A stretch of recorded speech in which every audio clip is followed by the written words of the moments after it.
I will show you the world. Oh. And Can we take a magic carpet ride? Wait, how does that song from go? Aladdin? What is Yes. that? I will show you the world. Anyways, football. Classic Disney song. Come on. Football. It's a classic Disney song. Hey, Evan, how are you doing? I read this really great ESPN piece today on your San Francisco 49er quarterback room and the timeline with Trey, Sam Darnold coming into the fold, what Brock Purdy ultimately did here. Unquestionably, QB1 Brock Purdy.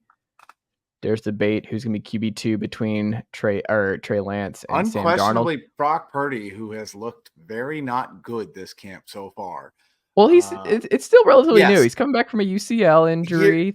Yeah. I've got thoughts. I thank you for the primer. I appreciate it, but it's not needed. I've got lots of thoughts. I have had an issue this entire time with the way the Trey situation has been handled. I understand what Brock did last year. I think what Brock did is very impressive. I think he had throws that I hadn't seen in a while. We've talked ad nauseum about it. But when he got injured, I was under the impression that Trey would have another opportunity to win the starting position. They traded 3 first-round picks for him. He never got to play with Christian McCaffrey, let alone everyone else.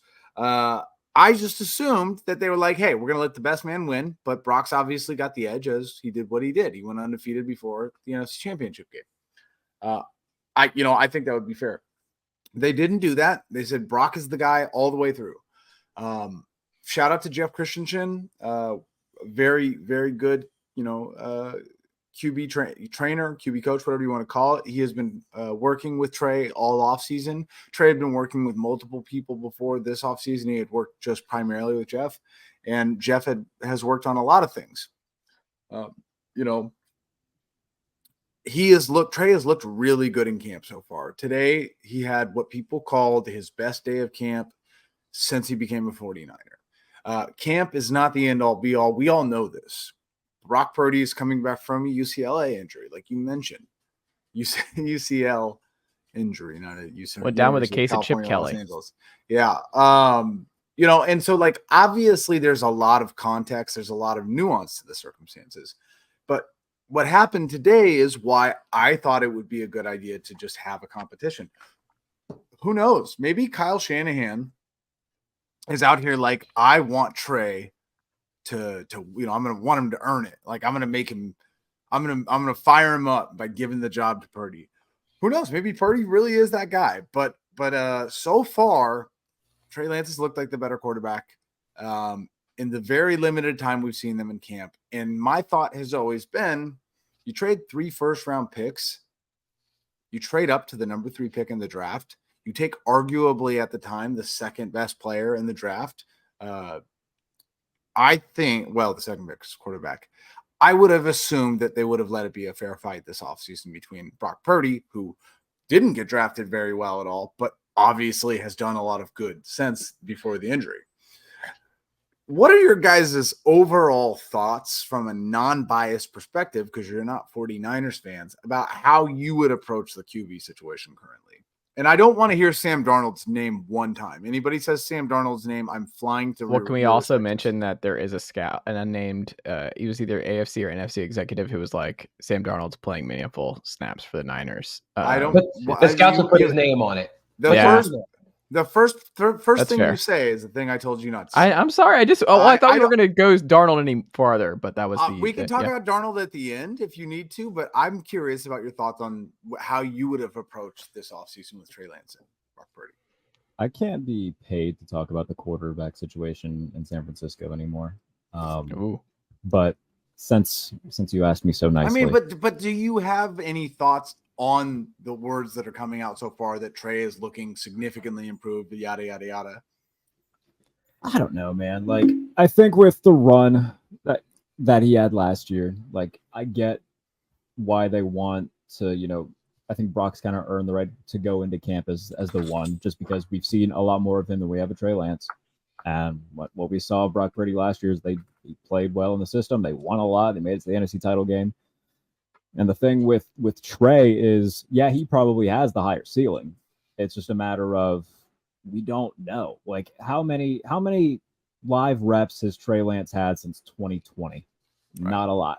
And that's the big thing that it really comes down to is, how good is he really going to be? So we've talked ad nauseum about this for what feels like forever in San Francisco. It could be 20 Well, it's not years even just like 2020. It's forever. He had the fewest amount of college snaps or college passes of any quarterback in ever. Was it ever 50 years? It was something bonkers of any first round quarterback. College.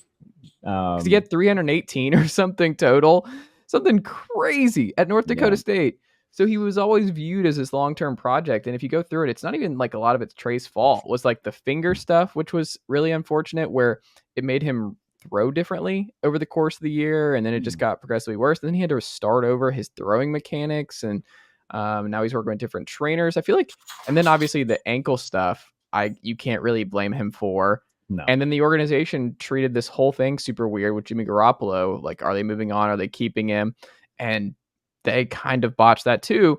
But JP, I feel like the thing I don't think you can shake the locker room up by putting Lance in over Purdy, because Purdy went on this run. And if you read the quotes from different guys, they were like, we were all surprised by like how confident and just kind of what kind of quarterback he was, where he just kind of took the reins and was like, I'm doing this. This is my team now. And I don't think the locker room echo chamber or ecosystem can handle that kind of flip-flop, or like you just kind of have to let Purdy, if he doesn't work out, if it was a shot in the pan, whatever, last year, you have to let that kind of fizzle out on the field. And then if that happens, you have Trey Lance ready to go, and then you turn to him. But I don't think you can actually go off Purdy based on how last year ended. So objectively, this is all very, very dumb by the 49ers. This is all incredibly stupid. Trey Lance is probably going to win that job because Trey Lance is the more physically talented quarterback. That's what we're seeing in practices right now. Trey Lance has looked better because Trey Lance is probably a better quarterback than Brock Purdy. We just haven't seen him play in the NFL in meaningful snaps. I mean, the first game he played was in a monsoon that nobody could have projected a good passing offense in. Second game, he broke his ankle. What's happening now is, like, I understand the Brock Purdy thing, but Brock Purdy really didn't do anything that insane. Yeah. He really didn't do anything that special outside of he did one thing that Jimmy G wouldn't do, and that's when stuff starts breaking down, he will actually move out the pocket and try and figure something out instead of just spinning around in circles like Jimmy G. And also, can we talk about how he is the quarterback that got to play after we watched Jimmy G for 3 seasons? So, like, naturally, everything is going to be more exciting. Exactly. And when you add Christian McCaffrey to that offense, everybody is going to look a whole lot better. Everything looks a whole lot better when you have him in the offense. We haven't seen Trey Lance in this offense yet. There's still a very good chance that Trey Lance is what the Niners offense needed at quarterback. We've known, like, I don't think Kyle Shanahan actually wants a Kirk Cousins style of quarterback under center. I think he can win with those guys. He's shown he can win with those guys, but he doesn't want to win like that. He wants to make his job easier. I remember, I think it was during the pandemic when they played the Bills and Josh Allen just destroyed them with he had close to 100 yards rushing. He was throwing bombs down the field. And Kyle Shanahan after that game was like, yeah, we need a quarterback like that. Yeah, it's in the piece where that's like part of the rationale of get them trading up for Trey Lance was they saw that and they're like, yeah, we need that. Lance. You need that guy. There's That's still another no reason to believe that. There's still no reason to believe that Trey Lance isn't. And it's kind of what we're seeing now. Trey Lance is the better quarterback. I always said going into this, make it an open competition. If Trey Lance is as physically talented as you thought he was when he was a 3rd overall pick, he should be the starter. If he's not, you'll figure it out you'll figure it out later. But if he's winning the job now, it's because he's the better quarterback. And the thing you touched on, him saying, yeah, we need a guy like that. That's why it was so flabbergasting to me at the time of the draft in 2021. Like, all these analysts are saying, oh, man, Mac Jones is the pick at 3. He's so much like Jimmy Garoppolo. If Kyle Shanahan and John Lynch wanted Jimmy Garoppolo, They had Jimmy Garoppolo. Why the hell would they give up all that capital to trade up for something that they already had? So I think that, we already touched on it. Trey Lance definitely has the higher ceiling. He's the more physically talented quarterback. Brock was plugged into a situation where he wasn't asked to do, similar to Nick Foles when the Eagles won the Super Bowl. And look what Nick Foles became after that. He went to Jacksonville and stunk. He went to Chicago and stunk. And then he rode off into the sunset, a hero in Philadelphia forever. That's great and all, but I think we really need to acknowledge the fact that he was plugged into a perfect situation where just about every quarterback that is plugged into it succeeds to some capacity. That's not to, bash Brock Purdy or anything. Like, he made some throws when he needed to, but you plug him into Houston last year, he doesn't do that. This is much more, But I think he deserves credit for, like, that was a team, like, win now. Like, they were a team that, we're looking at as one of the two best teams in the NFC. They could have gone off the rails. He went 7-1 as a starter.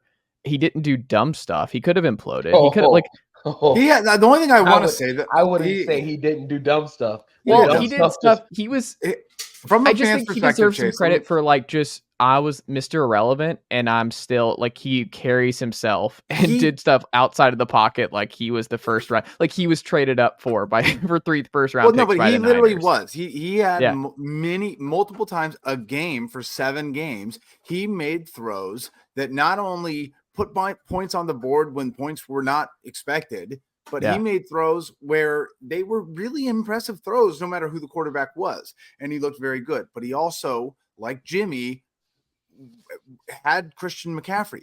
Jimmy Garoppolo, who everyone thinks is a bad quarterback, played his best football ever once Christian McCaffrey joined the 49ers.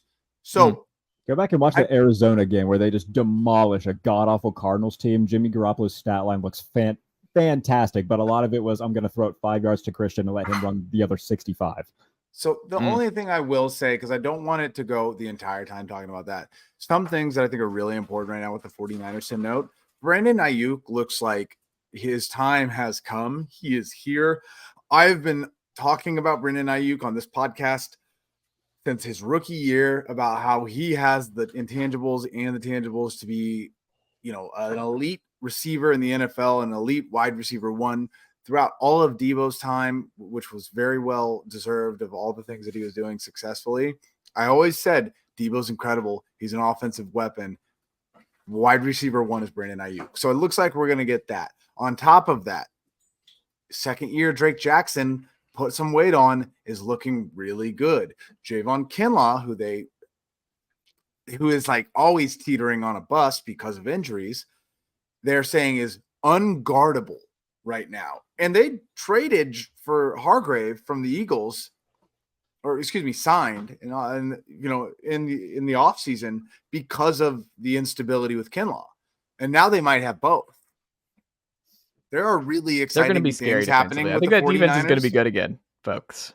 Yeah, there's so many exciting things that are happening right now for the 49ers.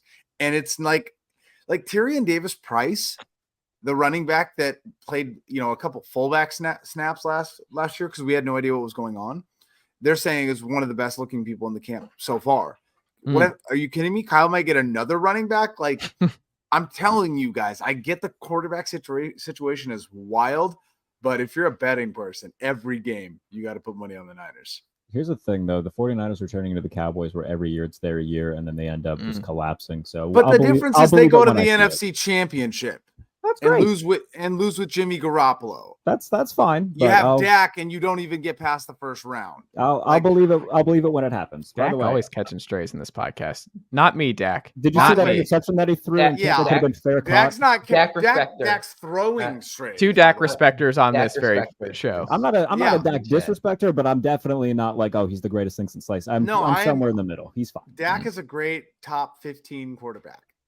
I think he's. By the way, I did make a note. I did make a note that I wanted to point out. Yes, sir. Final 5 weeks of the season, Sam Darnold 6th in the NFL in EPA plus CPOE composite. That's all. Don't you? Sam Darnold in the NFC title game against the Dallas Cowboys. It's going to be interesting. I will drop kick my TV if Sam Darnold actually plays meaningful snaps. Don't show me Sam Darnold. I don't care. I don't care. If Sam Darnold is starting week 1, I will punch Kyle Shanahan. You heard it here first. You folks. don't need to start him. Don't gaslight me into thinking that Sam Darnold's actually going to be a thing. He's not good. We've known this. If Sam Darnold starts over Trey Lance this year, it's racism. I don't care. Wow. I don't care if I'm calling it.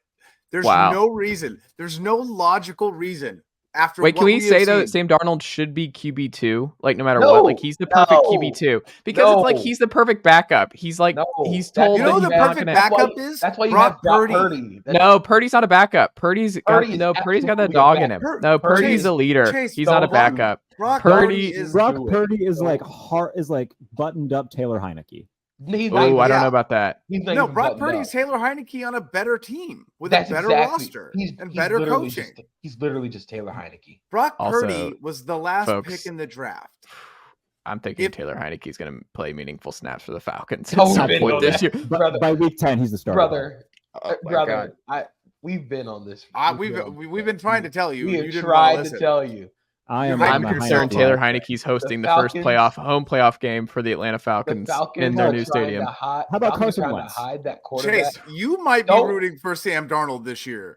No, he's not a Arthur Smith guy. I'm all for Arthur's- it. Carson Wentz, the GOP QB. You're giving us to Trey the Lance. Atlanta Falcons. If Carson Wentz starts games, I will also punch Arthur Smith in the face. Yeah, I don't think that's happening. Don't show me either. Carson Wentz in 2023. Yeah, no, JP that's not has happening. got JP's rules are simple. He's got buy one get one free on hands. Look, these hands are rated Anybody E can for get it. everybody. Don't show me a 2023 where Carson Wentz is playing football. He's not.